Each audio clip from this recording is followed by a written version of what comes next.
അച്ഛാ ഞങ്ങളൊന്ന് ഷോപ്പിങ്ങിന് വിട്ട് വരാം. ഇതിനെവിടെ കൊടുക്കുന്നുണ്ടോ? വാട്ട്? ഞങ്ങളുടെ കുടുംബത്തിൽ നിന്നൊരു സ്ത്രീ ഇങ്ങനെ വസ്ത്രം ധരിച്ച് പുറത്തു പോകാറില്ല. അച്ഛൻ്റെ കുടുംബത്തിൽ നിന്നാരും പോണ്ട. പക്ഷെ നിന്റെ ഭർത്താവിന്റെ കുടുംബത്തിലുള്ള സഞ്ജയ് ഇല്ലാത്ത കുഴപ്പം എന്തിനാണ് അച്ഛന്? സഞ്ജയന്റെ പ്രോപ്സ് പ്രോപ്സ് ഇല്ലേ? ചെറുതായിട്ടൊരു കുഴപ്പമോട് ഒന്നുമില്ല. ഒരു പെണ്ണുണ്ണി. ഞാനൊക്കെ എന്റെ ഭാര്യ വരച്ച വരയിൽ നിർത്തിയവനാ. വെറുതെ അല്ലമ്മ അപ്പുറത്ത് ഗോപാലങ്ങളിലൂടെ പോയത്. ഞങ്ങളുടെ കുടുംബത്തിലെ പെണ്ണുങ്ങളാരും മുഖത്തോക്ക് സംസാരിക്കാറില്ല ആണുങ്ങളുടെ. എന്താ അവരെ കൂമാളായിരുന്നോ ഈ സഞ്ജു? അതൊക്കെ പോട്ട്. ഇവിടെ എനിക്ക് തിന്നാൻ വല്ലതും ഉണ്ടാക്കി വെച്ചിട്ടുണ്ടോ? ആ സ്വിഗ്ഗിന്ന് വരും. ആര്? സ്വിഗ്ഗി വിശക്കുമ്പോ അവര് കൊണ്ടു തരും. എനിക്ക് അതിനെ കണ്ടവന്മാര് കൊണ്ടു തരുന്ന ഫുഡൊന്നും വേണ്ട. നാടെ പച്ചവെള്ളം കുടിച്ചോണ്ടിരിക്കും. കളിയാക്കുന്നറ. ഒന്നുമില്ല, ഞാൻ അച്ഛനല്ലേ. എന്റെ അമ്മൂമ്മയൊക്കെ എന്റെ അപ്പൂപ്പനെ കണ്ടാ പേടിച്ച് വിറയ്ക്കുമായിരുന്നു. റിയലി? അതെ, പക്ഷെ പുള്ളിക്ക് 16 മക്കളായിരുന്നു. വെറുതെ എല്ലാവരും പേടിച്ചത്. പോർ grandma.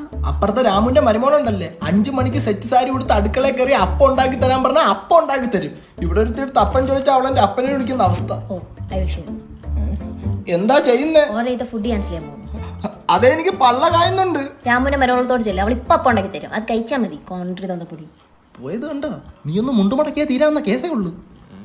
Sanju V R late. മോളെ സ്നഗ്ഗി ക്യാൻസൽ ചെയ്യണ്ട. ചെയ്യും ഞാൻ. 6 മാസം കാണിക്കണ്ടായിരുന്നു.